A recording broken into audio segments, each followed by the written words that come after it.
Hello friends, welcome back to YouTube channel economics आसान है। Guys, आज हम इंडियन इकोनॉमिक डेवलपमेंट का chapter number 1 Indian economy on the eve of independence को continue कर रहे हैं। अगर गाइस आपने हम तक फॉलो नहीं करा तो फॉलो कर सकते हो Facebook, Telegram, x, Instagram, WhatsApp पर। इनका लिंक मैं तुम्हें डिस्क्रिप्शन में दे दूंगी।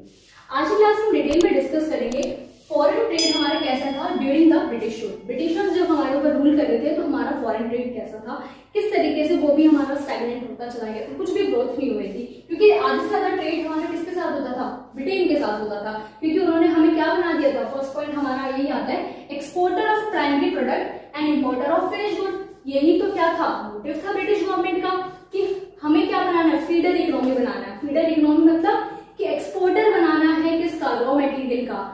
क्योंकि वो रॉ मटेरियल ब्रिटेन की जो इंडस्ट्रीज हैं यूज करेंगी और उसका यूज करके फिनिश गुड प्रोड्यूस करेंगी, जो कि इंडिया में क्या कराए जाएंगे? इंपोर्ट कराए जाएंगे। जिससे क्या होगा? ब्रिटेन का डेवलपमेंट होगा। इंडिया तो और स्टैग्नेंट होता चला गया था क्योंकि हमें food to cash crop shift कर दिया था। अब जो भी हमारे पास एक्सपोर्ट से पैसा आता था थोड़ा बहुत, वो हम फूड खरीदने में लगा रहे हैं, है ना। फ्रीक्वेंट फैमिन आ रहे हैं और बदतर हमारी क्या हो गई थी? कंडीशन हो गई थी एग्रीकल्चर सेक्टर में। हमने पढ़ा था डिटेल में। तो हमें क्या बना दिया था? प्राइमरी प्रोडक्ट का एक्सपोर्टर बना दिया था। हमारे इंडिया से चीप रेट पर एक्सपोर्ट होता था रॉ मटेरियल कहाँ? ब्रिटेन की इंडस्ट्रीज के लिए। और ब्रिटेन की इंडस्ट्री उनका यूज करके फिनिश गुड प्रोड्यूस करती थी और वो इंपोर्ट कराए जाते थे इंडिया के अंदर और हाई प्राइसेस में क्या होते थे? सेल होते थे। सेकेंड पॉइंट आता है monopoly control of British rule. कि जो हमारा ट्रेड होता था वो आधे से ज्यादा किसके साथ होता था? ब्रिटेन के साथ। थोड़ा बहुत जो बच गया वो हमारा सिलोन, श्रीलंका, चाइना या पर्शिया, जिसको हम ईरान बोल देते हैं, उनके साथ होता था। अब देखो क्या होता था कि इंडिया से ब्रिटेन कोई भी डायरेक्ट रूट नहीं था जिसके थ्रू शिप ऑपरेट कर सके। पूरा अफ्रीका घूमकर इंडिया से ब्रिटेन जाया जाता था, जिसकी वजह से ट्रांसपोर्टेशन कॉस्ट एंड टाइम बहुत ज्यादा लगता था। अब ट्रांसपोर्टेशन एंड टाइम को रिड्यूस करने के लिए ब्रिटिश गवर्नमेंट ने क्या करा? आर्टिफिशियल वाटरवे बनाया गया, डायरेक्ट रूट बनाया गया बिटवीन इंडिया एंड ब्रिटेन। कि अब इंडिया से ब्रिटेन डायरेक्ट शिप्स ऑपरेट करेंगे, जिसकी वजह से टाइम एंड ट्रांसपोर्टेशन कॉस्ट दोनों ही क्या हो जाएंगे? रिड्यूस हो जाएंगी। और ये कब ओपन किया गया था?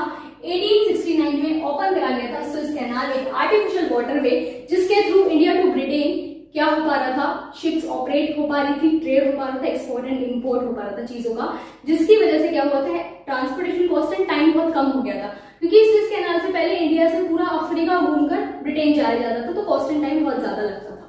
ठीक है। Drain of wealth. Drain of wealth का मतलब कि इंडिया की जो वेल्थ है वो सारी ड्रेन करके कहां ले गए थे ब्रिटिशर्स? इंग्लैंड में। क्योंकि देखो हम चीजों को एक्सपोर्ट कर रहे हैं, रॉ मटेरियल एक्सपोर्ट कर रहे हैं, तो एक्सपोर्ट सरप्लस आ रहा है, मतलब हमारे इंडिया में पैसा तो आ रहा है, बट वो पैसे का यूज इंडिया के डेवलपमेंट के लिए ना होकर किसके डेवलपमेंट के लिए यूज करा जा रहा है? ब्रिटिश गवर्नमेंट के, ब्रिटेन के डेवलपमेंट के लिए यूज करा जा रहा है। तो उस एक्सपोर्ट सरप्लस का कहां कहां यूज होता था? Payment of expenses incurred by an office setup by the Britain. अब ब्रिटेन में कोई भी ऑफिस सेटअप होता था तो उसकी पेमेंट कहां से इनकर करी जाएगी? है ना इंडिया के पास पैसा, एक्सपोर्ट सरप्लस से। Then meet expenses of war fought by British government. British government जितनी भी वॉर फोर्ट कर रही है उस पर एक्सपेंस लग रहा है, वो एक्सपेंस भी कहां मीट करेगी? इंडिया मीट करवाएगा भाई, एक्सपोर्ट सरप्लस से। देन इनविजिबल आइटम्स मंगा रहे हैं, किसी की सर्विसेज वगैरह इंपोर्ट करा रहे हैं, तो पैसा कौन देगा? इंडिया देगा। इंडिया का पैसा यूज कर रहे थे, एक्सपोर्ट सरप्लस यूज कर रहे थे। जितना भी एक्सेस मनी आ रहा था इंडिया के पास वो यूज कराया जा रहा था ब्रिटेन के डेवलपमेंट के लिए, कि ऑफिस सेटअप करना है या वॉर फोर्ट करनी है या इनविजिबल आइटम मंगाने हैं, कुछ भी करना है, यूज करेंगे इंडिया का पैसा। इंडिया का पैसा, इंडिया की जो वेल्थ थी वो सबके सब ड्रेन करके ले गए थे ब्रिटेन में। ब्रिटेन के डेवलपमेंट के लिए उसका यूज करा जा रहा है। जैसे कि रॉ मटेरियल कहां जा रहा है? सारा ब्रिटेन में जा रहा है। उससे जो पैसा आ रहा है वो भी कहां यूज हो रहा है? ब्रिटेन में यूज हो रहा है। तो इंडिया का डेवलपमेंट तो हो ही नहीं रहा कहीं से भी। ब्रिटिश गवर्नमेंट तो सिर्फ अपना ही इंटरेस्ट देख रही है, अपना ही फायदा देख रही है। तो ड्रेन ऑफ वेल्थ कर रहे थे वो, हमारी जो वेल्थ थी सारी के सारे ड्रेन कर ले गए थे कहां? ब्रिटेन में, और अपने डेवलपमेंट के लिए यूज कर रहे थे, ना कि इंडिया के डेवलपमेंट के लिए। ड्रेन ऑफ वेल्थ का कंसेप्ट हमें किसने दिया? दादा भाई नौरोजी ने दिया है। ठीक है। इसको गाइस बहुत अच्छे से क्लियर हो गया होगा किस तरीके से फॉरेन ट्रेड होता था ड्यूरिंग द ब्रिटिश रूल। हमें एक्सपोर्टर बना देता प्राइमरी प्रोडक्ट्स का एंड इंपोर्टर बना देता फिनिश गुड का। हमारे ट्रेड पर मोनोपोली कंट्रोल था ब्रिटिश गवर्नमेंट का, और जितना भी एक्सपोर्ट सरप्लस आता था वो ब्रिटिश गवर्नमेंट अपने डेवलपमेंट के लिए यूज करती थी, उसको ड्रेन कर दी जाती थी कहां? इंग्लैंड में। सो गाइस आज के लिए